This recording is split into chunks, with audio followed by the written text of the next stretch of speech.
5.1 Inductive Reasoning. The learning objectives for this section are for you to recognize visual and number patterns, and also to be able to write a counterexample. Inductive reasoning is making conclusions based upon examples and patterns. So let's look at some patterns to get a feel for what inductive reasoning is. Let's start with visual patterns. So let's look at this pattern of dots and try to determine what the next step in the pattern will be. As you can see, we have one dot here, and in our second step of the pattern we have 1, 2, 3. So we can see that the number of dots does not directly correspond to the number in the pattern. So we have one dot and 1, 2, 3. For the third step in the pattern we have 1, 2, 3, 4, 5, 6 dots. But what we can't see is for the second step in the pattern, the dots are up 2 and across 2.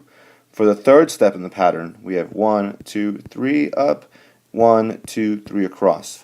So we can determine that for the fourth step, we'll have 4 dots up, 4 dots across, and we fill it in like the others are filled in. So now, how many dots does each step in the pattern have? Well, we have 1 here, 3 here, 7 here, and 10 here. Again, this pattern is visual. Let's take a look at this number pattern. So here I have a pattern of 5 terms, right? 1, 2, 3, 4, 5. The numbers are 2, 4, 6, 8, and 10. And what I'm going to do, I'm going to try to figure out what the 19th term is going to be. Instead of just adding 2, which as you can see, that's the pattern, right? I add 2 every time. Now, I could do that until I get to my 19th number, but there's got to be an easier way.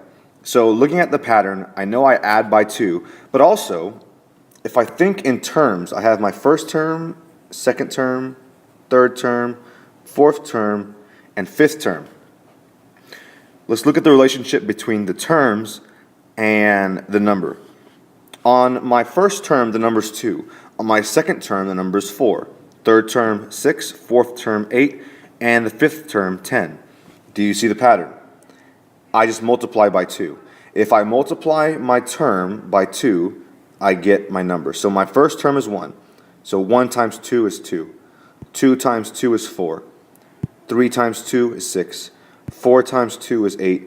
5 times 2 is 10. So my 19th term times 2 is going to get me 38. Next, let's take a look at conjectures.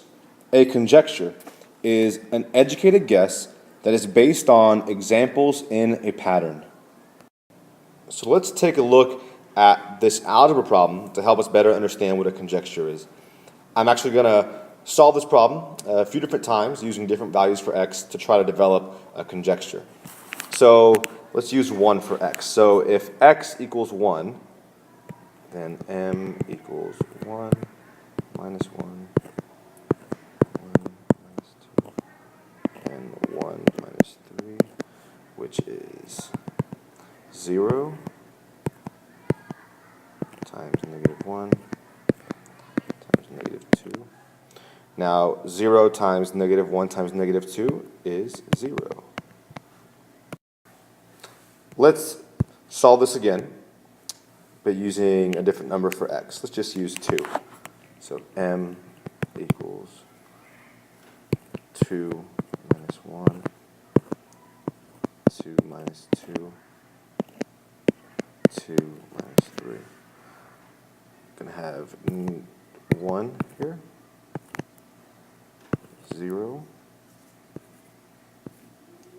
and negative 1. 1 times 0 times negative 1, m equals 0 again. Now just one more time here.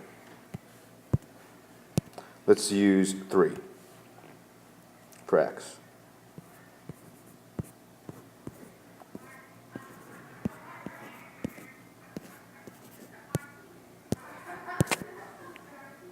So 3 minus 1 is 2.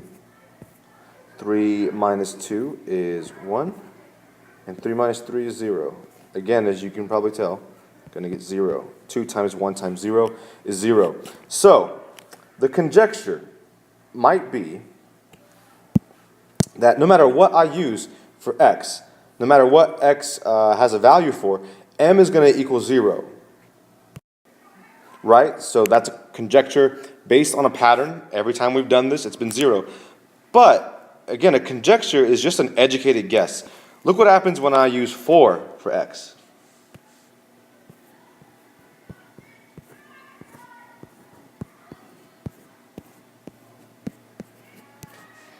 Four minus 1 is 3.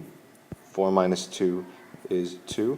And 4 minus 3 is 1. 3 times 2 times 1, so it's 6. So my conjecture didn't work. My educated guess wasn't right. I can't use anything for x and get 0. So the number 4, in this case, using 4 as x, would actually be called a counter example.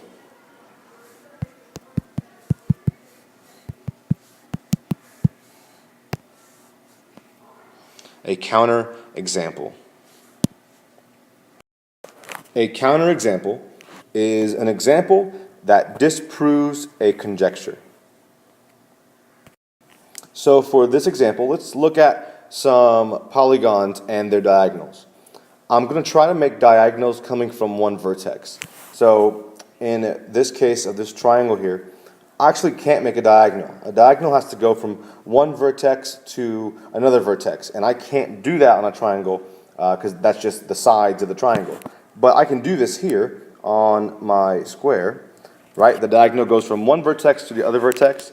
I can do this here in my pentagon as well, and I can do this in my hexagon. So these are diagonals going from one vertex to the other vertex. Do you notice a pattern at all? There is a pattern. So my triangle has 3 sides and it has no diagonals. My rectangle or square has 4 sides, has 1 diagonal. The pentagon has 5 sides and 2 diagonals. The hexagon has 6 sides and 3 diagonals. If you caught that, that means the number of sides that a polygon has minus 3 gives us the number of diagonals it will have, right? So sides, 3 minus 3 is 0, no diagonals. 4 minus 3 gives us our 1 diagonal. 5 minus 3 gives us our 2 diagonals. And 6 minus 3 gives us our 3 diagonals. Now, we haven't proven anything, but at this point we can say that the conjecture is true. Again, nothing is proved. We haven't proved that this will always happen every time for every polygon, but at this point the conjecture is true. We have not disproven it. The conjecture being that for any polygon, the number of sides minus 3 is the number of diagonals from one vertex to the other vertices.